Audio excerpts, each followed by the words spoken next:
The David Pakman Show at davidpakman.com.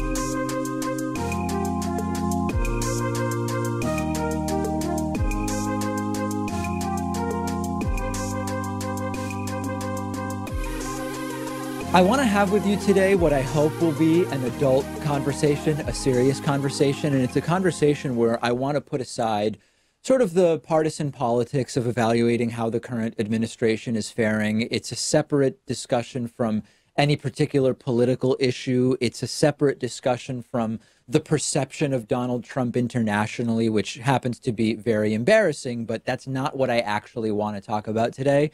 We have to start really thinking about the Trump mental health concerns that are increasingly prevalent and a topic of discussion. We did a number of interviews over the last year and a half, sort of generally about this. We did an interview about Donald Trump's mental health deteriorating with Dr. John Gartner. We that interview got more than 500,000 views, clearly a topic that resonated with a lot of people. We did another interview where we had a psychiatrist indicating that actually Donald Trump's mental condition is dangerous. We did an interview where the focus was on the impact of Donald Trump's narcissism and how that presents a danger in terms of thinking about his role as president of the United States. And this is a serious enough issue where every time we talk about it, more and more mental health professionals get in touch with me and they say, yeah, David, you really need to keep talking about this. So we're actually working on getting Dr. John Gartner back on the program because unfortunately, and I do say this seriously, I'm honest when I say it's unfortunate, there's evidence that this is getting worse. And Twitter last night, another indication of the instability. I don't know if we say it's mental illness or cognitive decline, but it's certainly the erratic emotional instability of the president lashing out in a series of tweets and retweets targeting even relatively unimportant people in the grand scheme of things. For example, Tom Steyer, a rich dude who's been talking about impeaching Donald Trump for a while. Nice guy, I'm sure, successful in his career. But in the grand scheme of things, it's not super clear why Donald Trump cares that much about Tom Steyer. Donald Trump last night tweeting, quote, "Weirdo Tom Steyer doesn't have the guts or money to run for president. He's all talk." Behavior very unbecoming of the president of the United States of America. Donald Trump also last night retweeting an article from the Washington Examiner, a just totally outrageous right-wing publication. It was a Donald Trump Jr. post, which Donald Trump retweeted. And once again, the Jim Jordan, the guy who is quoted in the article, a completely disgraced and not credible extremist right-wing Republican. And again, why is Donald Trump doing this? Why is this what he's spending his time doing? We don't know. Then retweeting Don Jr.'s post of an article from the straight-up conspiracy website Zero Hedge, suggesting a conspiracy about British intelligence officer, former British intelligence officer, Christopher Steele, who you might remember was the researcher on the Trump-Russia dossier, another Trump enemy. And then tweeting about a dude named Hans von Spakovsky from the right-wing Heritage Foundation, known for his efforts to suppress voting via all sorts of voter ID and other rules that he supported. His dad happens to be Russian, doesn't seem particularly relevant to our conversation today. Donald Trump there tweeting that Hans von Spakovsky has said he's not seen evidence that Donald Trump has violated the law, and suggesting that Adam Schiff is like a modern day Joseph McCarthy. Of course, Adam Schiff, the Democrat in charge of the House Intelligence Committee. This is not the pattern of someone who is thinking clearly. This is not a rational person under any circumstances, but this is no random Twitter troll, right? This is the president of the United States.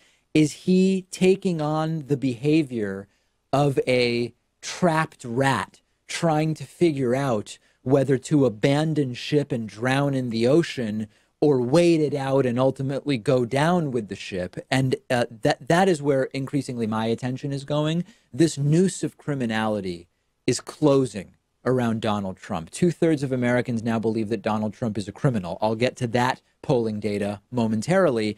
And Trump is now straight up doing his Richard Nixon, I am not a crook, tweeting just a couple of days ago, quote, I am an innocent man being persecuted by some very bad, conflicted, and corrupt people in a witch hunt that is illegal and should never have been allowed to start, and only because I won the election despite this great success.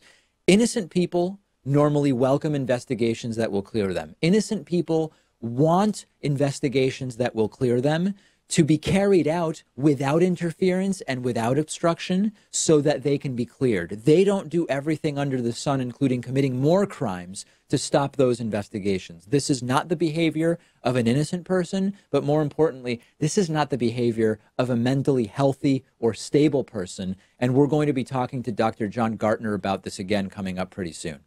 Okay, we have a stunning new poll. I mentioned this at the top of the show. There is a new poll from Quinnipiac University which reveals that most Americans, by a significant margin, believe that Donald Trump is a criminal. There's no other way to say it, okay? There are news outlets who are trying to report on this poll without actually just saying the thing that the poll says, which is most Americans, 64%, believe that Trump is a criminal, that the president is a criminal. Let's look at some of the poll results. Question 1, do you think that President Trump committed any crimes before he was president? 64% of Americans believe that the president committed crimes before he was president of the United States. But that's not the only time that we have reason to believe the president has committed crimes. What about what has taken place while he has been president of the United States? On the question, do you think that President Trump has committed any crimes while he has been president, 45% of Americans believe that he has, and 43% of Americans believe that he is not. It's important to understand that many of the people who believe the president has not committed crimes since he has been president believe that because they don't think when the president does it, it's a crime. In other words, some of that 43% does believe that the actions that Trump has taken since becoming president would be crimes for anyone but the president of the United States. Very important footnote to those numbers. Another really interesting data point from this new Quinnipiac poll. Do people find President Trump or Michael Cohen more trustworthy? Asking in general, who do you believe more, Trump or Cohen? Only 35% of Americans believe Donald Trump's version of events over Michael Cohen's. 50% of Americans trust Michael Cohen over Donald Trump. More people believe that the convicted felon who is about to go to prison is more credible than the president of the United States. And then lastly, people still really want to see Donald Trump's tax returns. On the question, do you think Donald Trump should publicly release his tax returns or not? 64% of Americans believe that he should, 29% believe that he shouldn't, and 7% don't know or not applicable. So the important thing to take away from this, Pat, is that this is the 2020 election. What I mean by that is the cloud of criminality, the endless investigations, this is going to be the context of Donald Trump's 2020 re-election campaign. And the most disturbing thing about these numbers is that there is overlap. Mathematically, there has to be overlap between people who believe that Donald Trump is a criminal and people who approve of the job that Donald Trump is doing as president. And that, Pat, is why we have to just get out the vote. If someone believes Trump's a criminal and is still going to vote for him, that's not someone I want to waste my time trying to convince to vote for somebody else. Yeah, it's tribalism at its worst. It's like they admit that he's a criminal, but he's their criminal. He's doing criminality on their behalf, so they're going to support him. On the Cohen point, I think that's interesting that more people believe Cohen a convicted liar than Trump. But it makes perfect sense because Cohen was convicted of lies that he told at the behest of Trump while working for Trump under Trump's discretion. And now he's come clean, and I think that's why people see him as more credible now. So I think those numbers do add up, even though initially it kind of raises some questions. This is why we need Get Out the Vote. Do not worry about convincing Trumpists. What could you possibly say to talk sense into someone who believes Trump's a criminal but believes that he should be elected? Whatever you can say will be more work than just convincing a few left-wingers who don't usually vote to get out there and vote for somebody other than Donald Trump. I want to hear from you. What do you take away from these poll numbers? What do you think this means about the upcoming sort of atmosphere around the 2020 re-election campaign of Donald Trump? I want to hear from you on Twitter at @DPacman. You can also follow the show on Twitter at David Pakman Show. The David Pakman Show at davidpakman.com.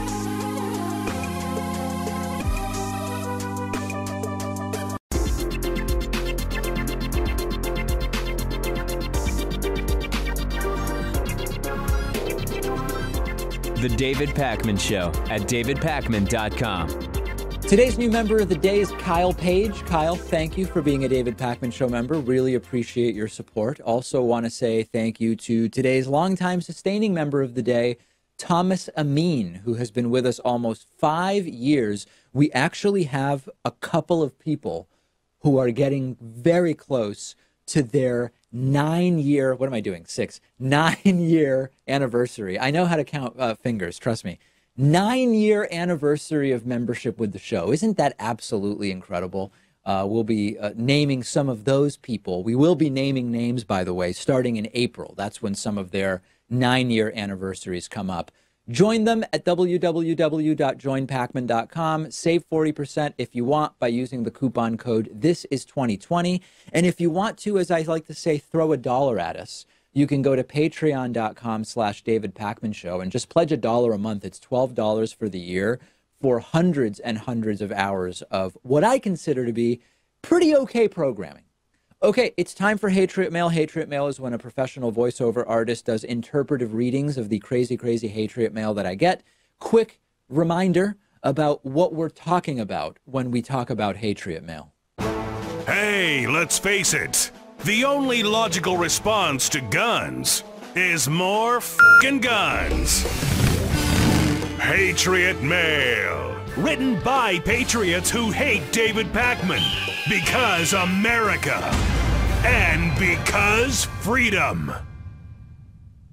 Homophobia common in Hatriot Mail. That's part of this week's Hatriot Mail. Let's just get right into it.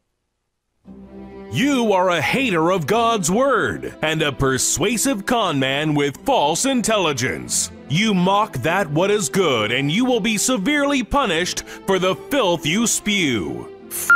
Bastard.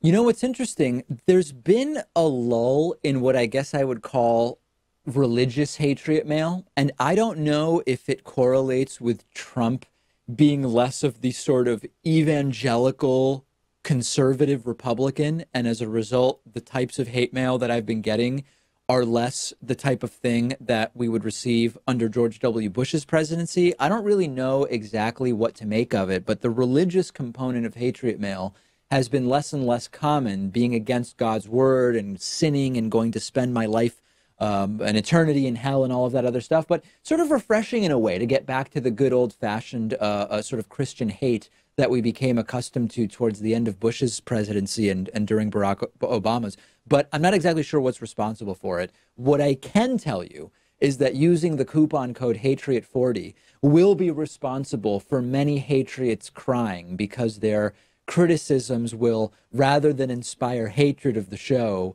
build financial support for it. And if you go to www.joinpakman.com, the coupon code Hatriot40 will save you 40% off of the membership of your choice. I encourage you to do it. It's like a middle finger to the Hatriots. As we get closer to the release of Robert Mueller's report summarizing the findings of his investigation, and by that, I don't mean that we know when it's coming out. I just mean every day that goes by sheer math, we are a day closer to the eventual conclusion of the investigation. We're seeing more and more discussions about how shocking will the report be? How surprising will the content of the report be? And it's important to sort of consider the reality that the report doesn't actually have to be very shocking, because We've already had dozens of indictments. We have people that are going to prison. We have the president implicated in a variety of different crimes. But more importantly, the Mueller investigation is just one piece of everything that's going on. You have an entire additional slate of investigations. You've got the SDNY. More importantly, or just as importantly, almost weekly, there are new investigations starting in the House of Representatives now that Democrats have taken over control of that legislative body. And these are serious investigations now that clowns like Devin Nunes are no longer in charge of running some of those investigations. And I have two new ones to tell you about today, one that has started and one that has been requested, and we'll see if it actually starts. First and foremost, the House Democrats in the Judiciary Committee are launching a new investigation into obstruction specifically, but this is going to be a sort of umbrella obstruction investigation that will include Donald Trump's campaign, Donald Trump's businesses, Donald Trump's transition team, and Donald Trump's administration. Why is this so important? Everyone talks about obstruction, but it's often sort of compartmentalized. Inauguration obstruction or pre-election campaign finance violations followed by obstruction to cover them up. This is now going to be a comprehensive investigation that will be democratically led, as the Democrats now control the House of Representatives and therefore the various committees within the House. And the big picture here actually could serve as the groundwork for impeachment. Now, I know as soon as I say impeachment, a lot of people are going to get very, very angry with me. I'm not necessarily advocating for impeachment. I'm not saying that if the House filed impeachment articles, that the Senate would vote to remove Donald Trump. In fact, it's likely that they would not. All I'm telling you is that this House investigation is now the type of investigation that could be used to lay the groundwork for impeachment if indeed that's what we're going to see in the future. The political question, Pat, as to whether Democrats should be pushing for impeachment or whether it would be successful, we could do an hour debate just on that, but there's no denying that this type of investigation would at least explore the groundwork for that. It may also be a hard sell to impeach the president solely on obstruction of justice. When Richard Nixon was facing impeachment, obstruction of justice was a charge, but there were like 4 other charges that went along with it. Bill Clinton, the same thing. It was obstruction of justice and perjury. I don't know if you can sell that to the American people, just a secondary crime, obstruction of justice, but maybe we'll find out. And we also may find out that there are other crimes that are going to sort of bubble up once you start shaking the trees, or whatever analogy you want to use, metaphor rather.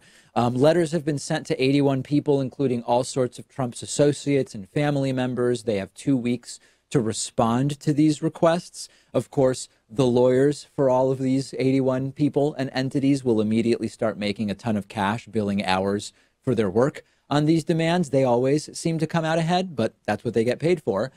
Included in this obstruction probe are James Comey's firing, the catch and kill of news stories potentially harmful to Donald Trump, hush money payments to Donald Trump's mistresses, obstruction related to collusion with Russia, abuse of power, violations of the emoluments clause and possible obstruction to cover that up. And this is going to go on at minimum for months, if not even longer. And as I mentioned in the first portion of today's program, this is the 2020 election, okay? This is going to go on into the heart of the campaign season. And in addition to this, remember that Eric Trump and Don Jr.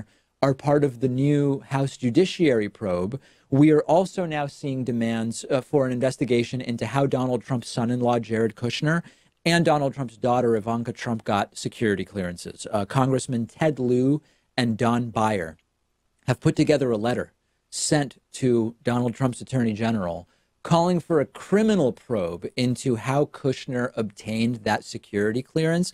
And this is the circle of nepotism, cronyism, and swamp filling that supposedly Trump was going to end. To remind you, Jared Kushner lied on his security clearance forms. It was determined that Jared Kushner shouldn't even have a security clearance. He and Ivanka Trump denied that Donald Trump had any influence on their eventually getting those security clearances. And yet now we have multiple reports that Donald Trump was personally involved in effectively bullying Kushner's way into a security clearance that he never should have had because of his potentially being compromised by foreign powers, including both Qatar and Saudi Arabia. But once again, this is more of the groundwork for showing that the swamp filling is going on. Is William Barr, Trump's attorney general, going to prosecute Jared Kushner? Of course he's not. He is not going to and maybe a better term would be criminally investigate Jared Kushner. I can't imagine that that's going to happen. But I think, Pat, that the Democrats are playing this the right way. If there's evidence that an investigation should take place, you do what you can. If you can investigate it yourself in committee, you do it. If you publicly lay out the evidence in a letter to the attorney general, even though clearly he's not going to investigate, you still do it and you get as much on the record as possible. And wrongdoing committed by Jared Kushner probably traces back to Trump in some form. We've had questions over Jared Kushner's ties to Qatar and to Israel and to China, and I think Russia too. I'd have to imagine that Trump, Jared Kushner's father-in-law, is also involved in that.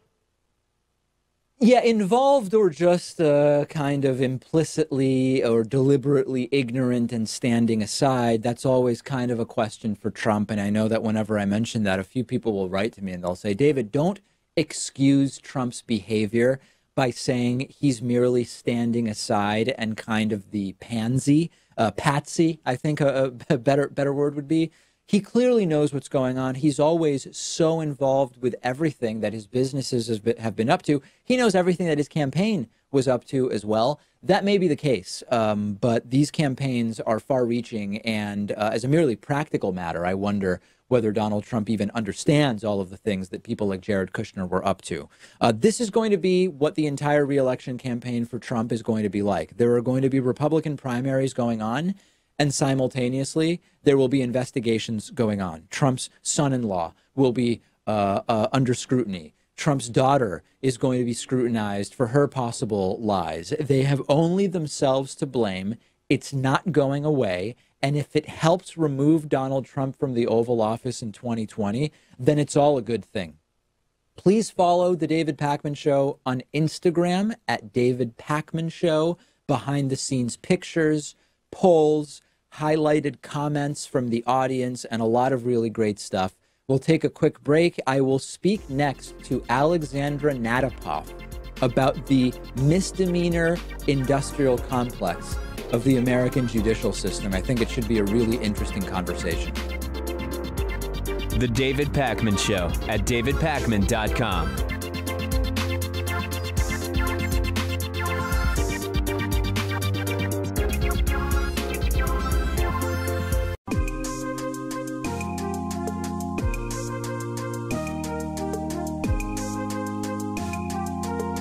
Welcome back to the David Pakman Show.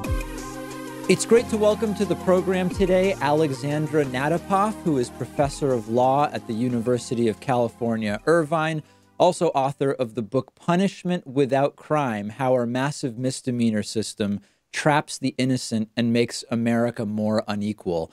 Alexandra, so great to have you on. I appreciate it. Oh, thanks so much for having me. So maybe to begin with, let's talk about misdemeanor offenses. There is sometimes the not inaccurate understanding in the public that being charged with a misdemeanor is less serious than being charged with a felony, which is, of course, true in terms of the potential jail and prison time that can come with it. But what you argue in the book is that there is a whole system around and surrounding misdemeanor offenses that has this disproportionate impact on people who are charged. Let's start there. How does it all work, and how should we understand the idea of misdemeanor offenses? So you're absolutely right. Misdemeanors are by definition less serious than felonies. That's how we define misdemeanor and felony in our criminal system. It's worth remembering that our felony system is internationally infamous for being harsh and punitive. We lock up more people in this country than any other nation on the planet, both in terms of absolute numbers and percentages. So our mass incarceration has increased and harshened the way we handle felonies. And I think that's in many ways overshadowed the profound harshness of our misdemeanor system. Our misdemeanor system is enormous. It comprises 80% of American criminal dockets. This is mostly what our criminal system does. And a misdemeanor, technically, legally speaking, is an offense for which a person can serve no more than 1 year incarceration.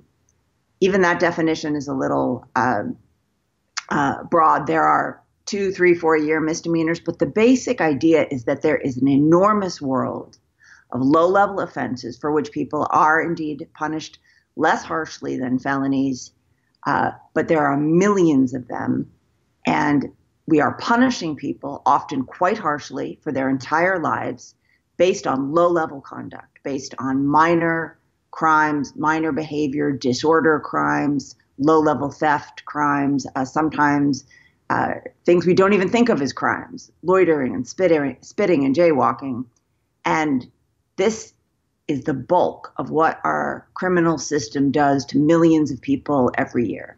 So let's talk a little bit about felony versus misdemeanor and then misdemeanor versus nothing, right? So we often read about particular cases where someone is accused of having committed a crime. We read they could have been charged with a felony, but instead, either through an agreement or prosecutorial discretion, they were charged with a misdemeanor instead. You're still talking about a case, you're still talking about a sort of court proceeding that's going to have to be adjudicated in one way or another. When we talk about misdemeanor or nothing at all, we are now having a sort of much more binary discussion about, is someone going to now be in the system, potentially requiring legal assistance, potentially on probation for years at a time? What will the impact be on employment? So the difference between misdemeanor or nothing seems to be one where selective application of the law or discriminatory enforcement has this all or nothing sort of impact in a sense. I think that's right. The way to think about misdemeanors, in your terms, the all or nothing quality of it, is that we've created an enormous net that sweeps people up, not for that original felony that might get pled down to a misdemeanor, but for a very low-level conduct in the first place, for loitering, for trespassing, for spitting, for jaywalking, for low-level thefts. There are aspects, of course, of our misdemeanor system that do reach out and touch more serious conduct. We might think of domestic violence as the paradigmatic serious misdemeanor. DUI, of course, is a serious offense. But for many, many millions of these cases, people are being brought into the criminal system initially, not because they are particularly dangerous or harmful or bad or scary, as in the way they are brought in for more serious felony offenses, but because they have committed level conduct that we have gotten into the habit of treating as a crime. And it is that decision, the decision to criminalize so much low-level conduct, to expand our criminal system in this profoundly sweeping way, that the book asks us to reconsider. What can you tell us in terms of the data around what we would call, I guess, these less serious misdemeanors? And you can tell us what you sort of include in that, whether, as you mentioned, it's loitering, jaywalking, et cetera. What do we know about the unfair way that may be applied to either poor people, non-white people, whatever sort of discriminatory application you've identified? How can we quantify that? Yeah, that's a great question, because we actually have so little data about the misdemeanor system. It's many of these courts, many of these dockets operate a little bit under the radar. We don't keep very good track of them. For the book, I did new research around the country to come to the estimate, the best estimate that we now have, that there are approximately 13 million misdemeanor cases filed every year in this country. When I collected that data, I asked every state for their misdemeanor dockets and for who is in those misdemeanor dockets, who is being swept up, how are those offenses being enforced, what offenses make up those dockets. And most states didn't give me that information. Some states told me that that their data systems were too outdated to collect it, or that they weren't willing to make that data public. We have spotty data around the country that indicates, in much the same way as we now know about mass incarceration, that many of these low-level offenses are disproportionately enforced against the poor and against people of color. And we know that because of the nature of the policing. So one of the things that I discuss in the book in a chapter entitled Money is how our misdemeanor system, as we put it, criminalizes poverty. It goes after poor people almost by definition. So many misdemeanors are crimes of poverty. It is many people drive, for example, on a suspended license. Their license is suspended because they couldn't pay a ticket, a fine, or a fee. Wealthy people, well-resourced people will never be charged with that kind of offense. Homeless people, of course, are a famous example. Their crimes are crimes of poverty, sleeping and living and existing on the street. And so we use the low-level system, the low-level criminal system, in many ways to sweep up people based on their inability to pay. And then, of course, as has become infamous after Ferguson, sometimes we lock them up after they've been charged with a crime when they can't pay the fines and fees that we have imposed upon them for the original offense. And by that same token, low-level policing and low-level misdemeanor conduct often sweeps up people of color, in part because we heavily police those communities more heavily for these low-level offenses. So people in those neighborhoods are more likely to encounter the misdemeanor system. And then we see in jurisdictions all over the country that order offenses like disorderly conduct and loitering and jaywalking are disproportionately enforced against people of color. And so that net, if you will, that misdemeanor net is in many ways the first step in creating the racial disparities we see throughout our criminal system. So let's talk a little bit about the jail time component. It wouldn't be unreasonable as someone observing this system to think that the top priority for anyone charged with a misdemeanor would be to avoid jail time, just period, right? At whatever option is available to avoid jail time, that's what you do. You write in the book that this is often not the case. Can you talk a little bit about what the circumstances are that lead to that and why someone might accept jail time in certain situations where they are charged with misdemeanors? Yes. So it turns out that the punishment calculus, the calculations that individual people make about their choices in cutting a plea deal and accepting a plea deal are very complicated. So for some people, avoiding jail time, as you point out, is all important. They have children, they have a job, they're afraid that if they remain incarcerated, they will lose things that are of vital importance to them. And so one of the things we see is that many people will plead guilty rather than contest their cases, particularly if they can't afford bail, even when they may be innocent, or even when they may have meritorious legal issues that they could pursue. They'd rather get out of jail as quickly as possible, and so they will accept wrongful convictions or unfair punishment as the price of their freedom. And conversely, and this was one of the lessons I learned when I was an assistant federal public defender in Baltimore many years ago. For some people, the long-term engagement with the criminal system, supervision and probation, the now onerous fines and fees that are imposed on many people when they are being supervised, supervision fees, drug testing fees, tether fees, electronic monitoring fees, over the months, over the years of supervision can amount to an enormous burden.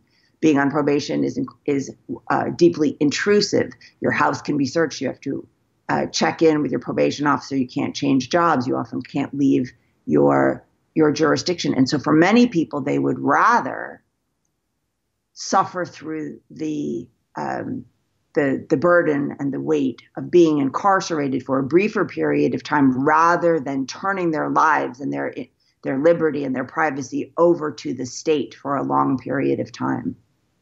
So we've been talking about a lot of the problems with the way the system exists currently. Of course, you pointed out that there are misdemeanors that are serious. You talked about drunk driving, you talked about domestic violence, and many others. So what reforms do you believe should be made to the system such that there is not this idea that people who are actually committing crimes that should not be ignored will still potentially face consequences, but we can fix a lot of the problems that you identify?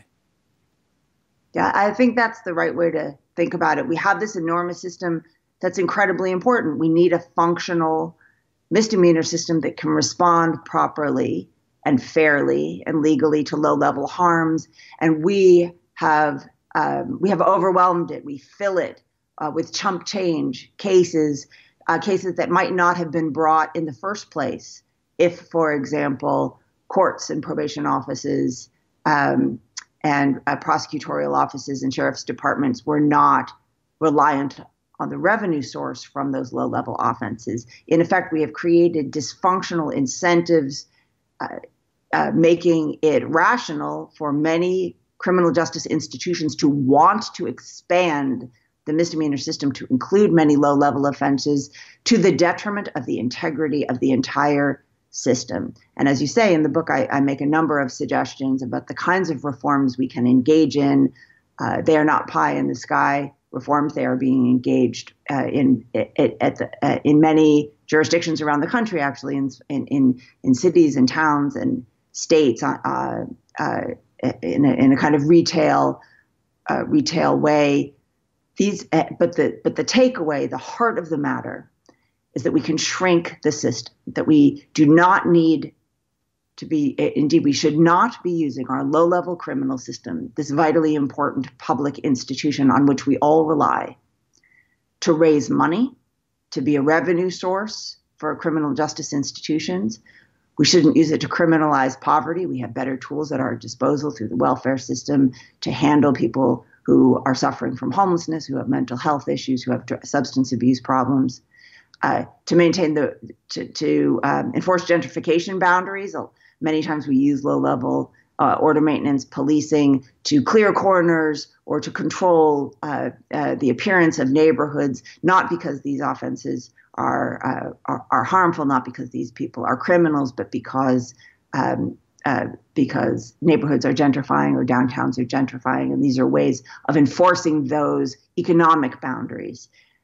The argument is that the low-level criminal system is a crude and poor and harsh tool for accomplishing many of these public policy, many of them worthy public policy goals, but we have gone overboard in using this particular tool, and we should roll it back. Yeah, sort of the use of an axe when maybe a scalpel is more appropriate, to use a kind of tired metaphor.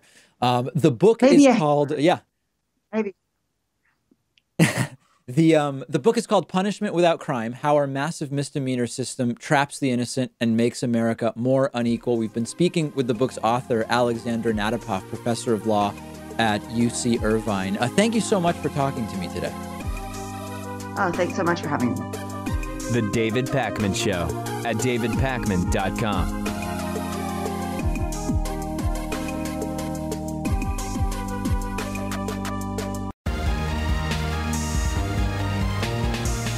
The David Pakman Show at davidpakman.com. Okay, so let's now dig in more detail to the security clearance fiasco. I referenced it before the interview with Alexandra Natapoff. Now let's dig into it in more detail. I've already reminded you that Jared Kushner's security clearance is very, very suspicious. He lied on his initial security clearance application forms. The decision was made that he shouldn't have a security clearance. Reportedly, Donald Trump got involved. Unclear who said what and to whom. Concerns about Jared Kushner being in the pocket of Qatar and Saudi Arabia. But ultimately, Jared Kushner ends up with a security clearance. Let's now focus in on Ivanka Trump. The questions about Ivanka Trump include, is she going to be pulled into any of the probes that are now going on? Has she been involved, either directly or indirectly, implicitly or explicitly, in the criminality of the Trump family? We don't know, but 3 sources familiar with the matter are now telling CNN that Donald Trump specifically pressured his then chief of staff, John Kelly, as well as White House attorney Don McGahn, to give Ivanka Trump a security clearance after the recommendation was made that she not get one. Let me remind you, just last week, Ivanka Trump claimed that Donald Trump had no role in her getting a clearance. Now, before I show you the clip, if you believed her last week, I have a bridge to sell you. It wasn't believable when she said it, but she did say it. Here's a reminder. There are a lot of investigations going on, as you know. Democrats launching new ones this week. One of them into the clearance process, something that you and your husband now have, security clearances, but there were some issues early on. And there are a lot of people that question whether you were given special treatment by the president, overriding other officials. Can you speak to that? There were anonymous leaks about there being issues, but the president had no involvement pertaining to my clearance or my husband's clearance. Zero. What were the problems early on? There weren't any, other than a backlog that exists of close to 1 million clearances across government. This isn't new. Very clearly says Donald Trump had no involvement. Directly contradicted now, like half of what these people say, by 3 sources familiar with the matter. So let's list the concerns. First of all, the White House is lying. They are all lying all the time. They can't be believed. Polls confirm this. More Americans believe convicted felon Michael Cohen over Donald Trump by a 50 to 35 margin, according to the new Quinnipiac poll that we talked about earlier today. This is just part of the constant lying that the Trump administration and his family is engaged in. Number 2, these are not political games, okay? These are unelected individuals like Ivanka Trump and Jared Kushner. They are not subject to Senate confirmation because they are just advising and working for their father in a role that has skirted anti-nepotism laws and Senate confirmation. They were determined not to qualify for security clearances, and they got those security clearances anyway. This is a national security risk, period. There's not any other way that you can couch this. If you are for national security being a priority, if you're for law and order, if you're for keeping the country safe, which Republicans claim to be, you have to be against this. There's no other way to explain it. But it's actually even worse than that, because as House Democrats have been learning about the sketchiness around Ivanka and Jared Kushner security clearances, they've started to requisition documents. They've requested documents from the White House actually more than once at this point, and the White House is straight up refusing to provide them. So John Kelly needs to be called before Congress to testify. Don McGahn needs to be called before Congress to testify. But Ivanka and Jared also need to, because the criminality must be stopped. The lying must be stopped. Unfortunately, that doesn't mean that it will. But these are not political games, right? This is not, oh, how much do we want to keep talking about the crowd size at Donald Trump's inauguration? This is a very, very different thing. Security clearances are serious business. There's a process in place to determine who should and shouldn't have them. And the idea that unelected individuals who were never subject to Senate confirmation shouldn't have security clearances and should make anybody who's concerned about national security absolutely and totally horrified. And unfortunately, the easiest path towards getting all of these people out of positions of power is not going to come at the result of an investigation. It's not going to come as a result of impeachment. We're only 20 months from the election. They can all be voted out in 20 months. And at this point, that is the quickest and most direct path to making that a reality. And I'm going to keep mentioning that as we get one day at a time closer to the 2020 election. We actually have some good news for you today. There's so much bad news in American politics that it's sort of notable to have some good news. And it relates to something called the National Popular Vote Interstate Compact, okay? We've talked for a long time about popular vote versus electoral vote for deciding who becomes president of the United States. And as we've talked about before, one of the reasons that an electoral vote was initially established in the United States was to try to prevent candidates from merely focusing on population centers and to try to ensure that lower population places are also visited and lobbied, so to speak, by presidential candidates. Things have changed significantly with media and the internet, the way that it exists today. The physical presence of presidential candidates in high or low population areas has never been less important. But more importantly, there is a concern now that the electoral vote has actually run counter to the will of the people. For example, if we look at recent presidential elections, if we look at the last 5, in 2016, Donald Trump won despite losing the popular vote. In 2012, President Obama won both the electoral and popular vote. In 2008, President Obama won the electoral vote and just crushed the popular vote by about 10 million votes. In 2004, George W. Bush won and won the popular vote. But in 2000, Bush won having lost the popular vote. So in 2 out of the last 5, or to put it a different way, in 40% of the last 5 presidential elections, the president-elect did not win the popular vote. Now, you can make the argument that if there was a national popular vote instead of an electoral college, the candidates would run their campaigns differently. But that's the case with any system. No matter what system you have, candidates are going to run their campaign in the way that they think is going to be most advantageous given the system that there is.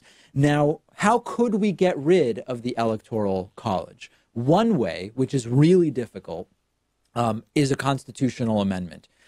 It's extraordinarily difficult to make that happen. But there's another possibility which I've been telling you about, which is called the National Popular Vote Interstate Compact. It gets around the electoral vote without making any changes to the Constitution. Each state decides how they award their electoral votes.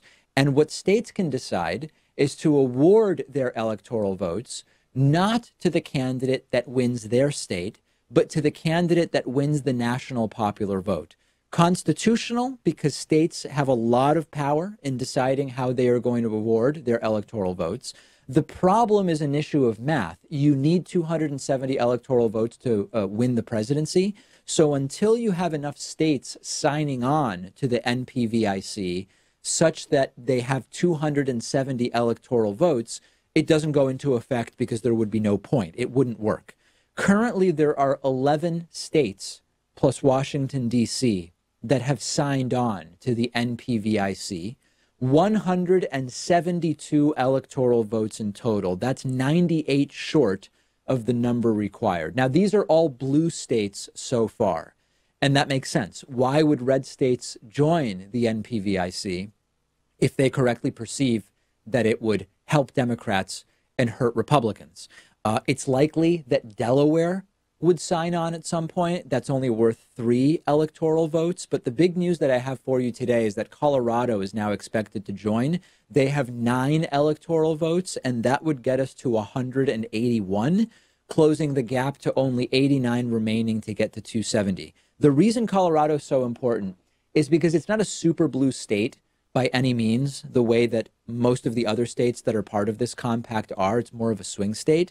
And the path forward to pass national popular vote in states that vote red is getting Democrats elected as governors and to state legislatures, because the path forward, it probably includes Delaware, like I mentioned. That would get us to 184.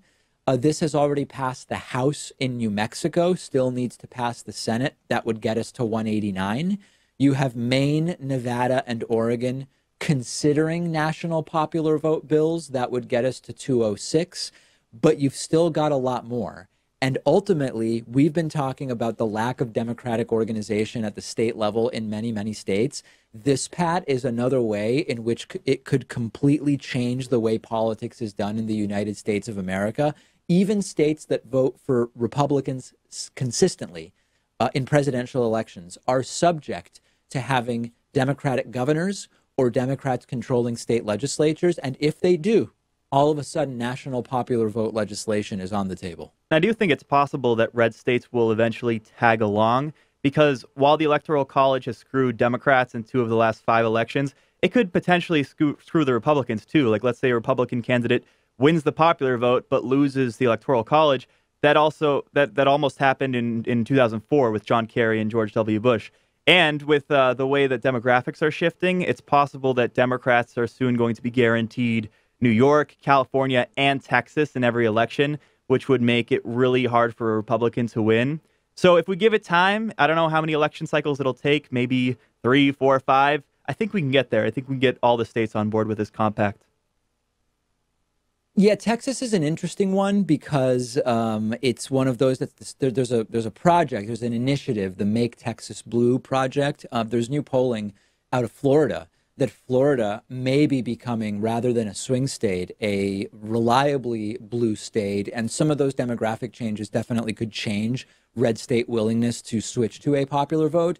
It's growing. It's growing every year. That's the direction. The wall we are quickly coming to is that you're going to need to start getting some red states there. Right now, your vote simply doesn't have a shot of making a difference in the election in most states.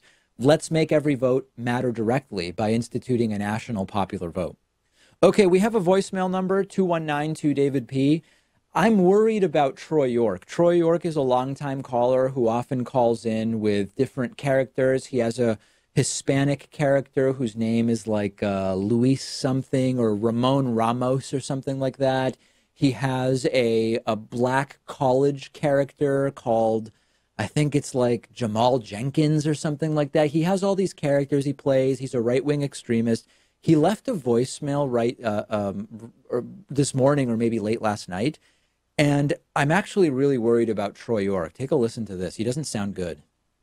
I would like to know why you have not mentioned the fact that we are getting $900 million of the drug forfeiture of El Chapo, Joaquin Guzman, the drug runner money from Mexico to use to build the wall. You just want to push the narrative that Mexico is not paying for the wall, but in fact the wall is going up and we are using the drug running money of $900 million to, in effect, use and pay for part of the wall that will be put up. Whether you Argentine, Venezuelan, Israeli, transnationalist, son of a pig, like it or not. Yeah. Something sounds very wrong with Troy, and I am worried about him. And of course, even if $900 million seized from El Chapo were applied to the wall, that gets you like 25 miles based on what the wall costs. So I don't know that I even need to respond to the content. But Troy, get some help. I'm worried about you, buddy. We've got a great bonus show today. We will talk about migrant families at the border. We will talk about another Baker LGBT story that has been going on. And we will also talk about Senator Rand Paul's recent statements about vaccination. All of those stories and more on today's bonus show. The bonus show is for members and patrons only. Sign up on our website, make a pledge at Patreon, and I will speak to you then.